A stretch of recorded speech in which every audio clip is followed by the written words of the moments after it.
आज की सियासत को देखें तो वो सिर्फ नारों और वादों का शोर नहीं रह गई है। असली लड़ाई, असली जंग तो इस शोर के पार जाकर एक एक वोटर का भरोसा जीतने की है। लेकिन ये भरोसा आखिर जीता कैसे जाता है? तो सवाल यही उठता है कि चुनाव असल में जीता कैसे जाता है। क्या ये सच में सिर्फ रैलियों और नारों का ही खेल है, या इसके पीछे कोई गहरी सोची समझी रणनीति काम करती है? इसको ना चलिए ऐसे समझते हैं। एक तरफ है वो किराए का शोर, रैलियां, ऊंचे ऊंचे नारे और हवा में लगाए गए अंदाजे, और दूसरी तरफ है कमाया हुआ भरोसा। वो भरोसा जो जमीन की हकीकत, डेटा और लोगों की असल तकलीफों को समझकर धीरे धीरे कमाया जाता है। आज हम इसी भरोसे को कमाने की इंजीनियरिंग को डिकोड करेंगे। इस पूरी प्रक्रिया को बारीकी से समझने के लिए हम एक केस स्टडी लेते हैं। चलिए आपको लेकर चलते हैं राजस्थान के एक विधानसभा क्षेत्र बसेड़ी, क्योंकि किसी भी रणनीति का पहला कदम जमीनी सच्चाई को समझना ही होता है। तो ये है बसेड़ी, अनुसूचित जाति के लिए आरक्षित सीट। जैसा कि आप देख सकते हैं, ये पूर्वी राजस्थान का एक बड़ा ग्रामीण इलाका है और यहाँ की ज्यादातर अर्थव्यवस्था आप कह सकते हैं पत्थर के खनन और खेती पर ही टिकी हुई है।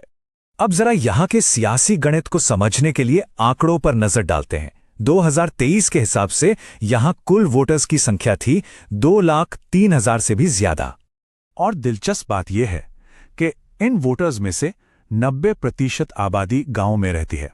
देखिए, ये सिर्फ एक आंकड़ा नहीं है, यही वो हकीकत है जो इस इलाके की जरूरतें, यहाँ की चुनौतियां और लोगों की प्राथमिकताएं तय करती है।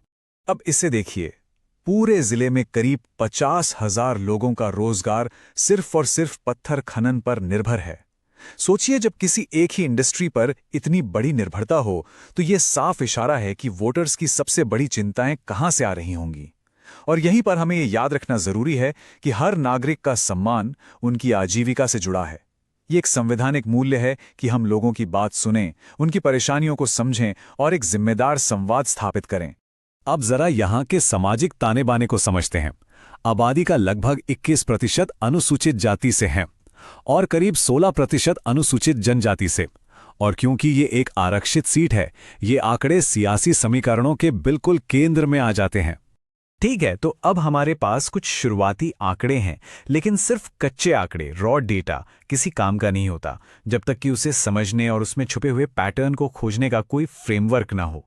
बसेड़ी की कहानी में पिछले 10 साल में एक बहुत बड़ा एक नाटकीय मोड़ आया। देखिए, 2013 में बीजेपी कांग्रेस से करीब करीब 18% के बड़े मार्जिन से आगे थी। 5 साल बाद 2018 में कांग्रेस ने पूरी बाजी ही पलट दी और 14.5% से जीत हासिल की। और फिर 2023 में कांग्रेस ने अपनी इस बढ़त को और भी मजबूत कर लिया। सवाल यह है कि सिर्फ 10 साल में इतना बड़ा बदलाव आखिर हुआ कैसे? इसकी वजह क्या थी? इस तरह के बड़े बदलावों को समझने के लिए पॉलिटिकल स्ट्रैटेजिस्ट अक्सर एक खास फ्रेमवर्क का इस्तेमाल करते हैं। इसे चतुर्मुख सिद्धांत कहते हैं। ये असल में राजनीतिक रणभूमि को 4 अलग अलग नजरियों से देखने का एक तरीका है। पहला, वोटर सेगमेंट्स क्या हैं? दूसरा, उनके मुख्य मुद्दे और भावनाएं क्या हैं? तीसरा, हमारी अपनी स्थिति क्या है? और चौथा, हमारे विपक्ष की स्थिति क्या है? और जब हम इस सिद्धांत को बसेड़ी की जमीन पर उतारते हैं तो तस्वीर काफी साफ हो जाती है। कांग्रेस के लिए ताकत थी कि वो सत्ता में थी और उसके पास एक मजबूत एससी आदिवासी गठबंधन था, लेकिन कमजोरी थी बीजेपी के मुकाबले संगठन और फंडिंग का कम होना। एक बड़ा अवसर था नौकरियों और स्थानीय सेवाओं की भारी मांग को पूरा करने का, और सबसे बड़ा खतरा बीजेपी का राष्ट्रीय प्रभाव और सामने एक जाना माना स्थानीय प्रतिद्वंदी।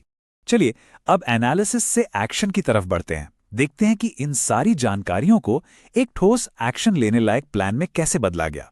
एक ऐसा प्लान जो लोगों की शिकायतों को सीधे सीधे जनादेश में बदल सके। देखिए, डेटा अपनी जगह है, पर असली कहानी तो लोगों की आवाज में छुपी होती है। बसेड़ी में एक पत्थर पॉलिश करने वाले कारीगर की ये बात सुनिए। लोगों के पास रोजगार नहीं है, अगर आप खनन बंद कर देंगे तो वे क्या करेंगे? ये सिर्फ एक सवाल नहीं है, ये उस पूरे इलाके की आर्थिक हकीकत का आईना है। तो इसी दर्द को, इसी जरूरत को समझते हुए एक 4 कदमों की रणनीति बनाई गई। पहला, आर्थिक पुनरुद्धार का पक्का वादा।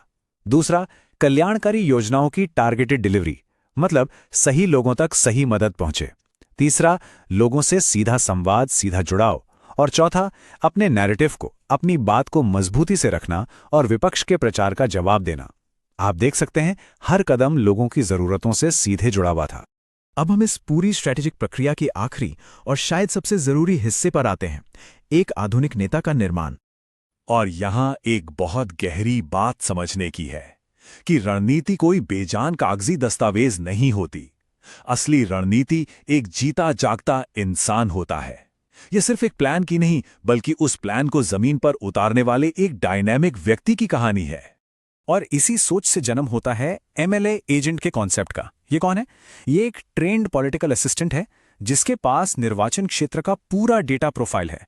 वो एक शैडो वॉर रूम की तरह काम करता है और स्ट्रैटेजी और ग्राउंड टीम के बीच एक पुल का काम करता है। और जब हम डेटा से लैस एजेंट की बात करते हैं तो ये भी समझना जरूरी है कि हर जानकारी, हर डेटा लोगों के भरोसे की अमानत है। भारत के डीपीडीपी फ्रेमवर्क के तहत हर व्यक्ति की निजता और सहमति सर्वोपरि है। इस शक्ति का उपयोग हमेशा जिम्मेदारी के साथ होना चाहिए।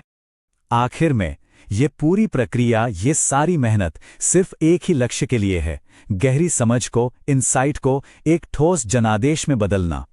क्योंकि सिर्फ जानकारी इकट्ठा कर लेना काफी नहीं होता, उसे भरोसे में बदलना और फिर उस भरोसे को एक स्थायी जनादेश में तब्दील करना ही असली जीत है। अगर आप भी एक जन केंद्रित नेता बनना चाहते हैं और अपने निर्वाचन क्षेत्र का उत्थान करना चाहते हैं तो blueprintstrategies.ai से संपर्क करें।